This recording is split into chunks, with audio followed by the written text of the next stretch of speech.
క్రీస్తునందున్న ప్రియులకు ప్రేమతో వందనాలు తెలియజేయుచున్నాను. సెప్టెంబర్ నెల 15వ తేదీ 2024. ఈరోజు దేవుడు మనకు చేస్తున్న వాగ్దానం ఏమిటనగా యెషయా గ్రంథము 54వ అధ్యాయము 15వ వచనం. నీకు విరోధముగా గుంపుకూడువారు నీ పక్షపు వారగుదురు.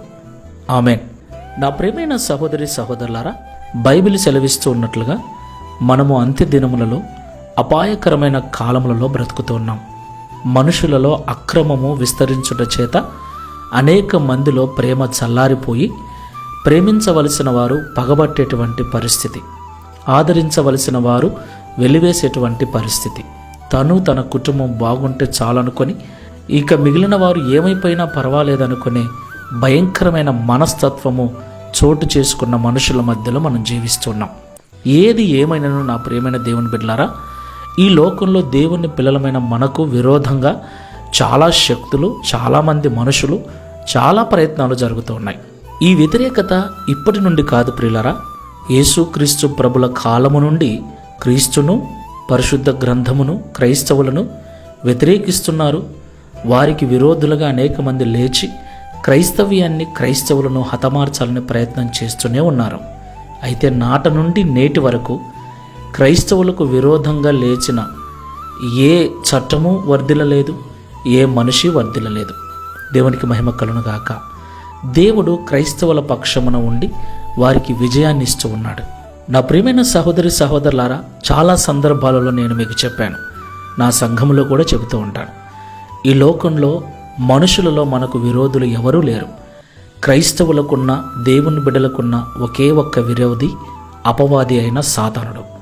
కాబట్టి ఈ లోకంలో మనుషులపైన మనం విరోధ భావం లేకుండా వారిని ప్రేమిస్తూ, వారి కొరకు ప్రార్థిస్తూ, వారి క్షేమం కొరకు దేవుని సన్నిధిలో మొరపెట్టు వారముగా ఉండాలి. అదే బైబిల్ మనకు బోధిస్తుంది. అదే నిజ క్రైస్తవుడు చేయవలసిన పని. దేవునికి మహిమ కలుగునుగాక. అలాగున మనం ఉన్నప్పుడు దేవుడు మన శత్రువులను కూడా మిత్రులుగా ఒకరోజు మార్చి మన పక్షముగా మాట్లాడేవారుగా వారిని చేస్తాడు. అలాంటి స్థితిని దేవుడు మనకు కలిగించినట్లు ప్రార్థనాపూర్వకంగా ముందుకు వెళ్దాం. ప్రేమ స్వరూపుడమైన తండ్రి, పరిశుద్ధుడైన ప్రభువా, మీకు స్తోత్రాలు. క్రైస్తవులు ప్రేమించేవారని, క్రైస్తవులు ద్వేషించేవారు కారని, క్రైస్తవులకు ఈ లోకంలో విరోధులు ఎవరూ లేరు అని మరొకసారి మాకు తెలియచేసినందుకు స్తోత్రాలు. అయితే కొన్నిసార్లు ఆవేశం అణుచుకోలేక, వచ్చిన నిందలను, బాధలను తట్టుకోలేక తిరిగి తిట్టడము, తిరిగి కొట్టడము, వారిని కూడా ఇబ్బందులకు గురి చేయటము మాలో కొంతమంది మేము చేశాం. అయ్యా, మమ్మల్ని మన్నించండి. ఇక మీదట అలాంటి విరోధ భావముతో కాకుండా మాకంటే ముందు జీవించి క్రీస్తుకు సాక్షిగా హింసలు భరించి క్రీస్తు కొరకు బ్రతికిన భక్తుల వలె మేము కూడా సహనముతో ప్రార్థనాపూర్వకంగా ముందుకు వెళ్ళటకు కృపచూపమని, అట్టి మనస్సును, ప్రార్థనా జీవితాన్ని మాకందరికీ అనుగ్రహించమని, తద్వారా ఈ దిన వాగ్దానమును మా అందరి జీవితాల్లో నెరవేర్చి మీ నామమును మహిమపరచుకునమని యేసు నామములో ప్రార్థిస్తున్నాము తండ్రి.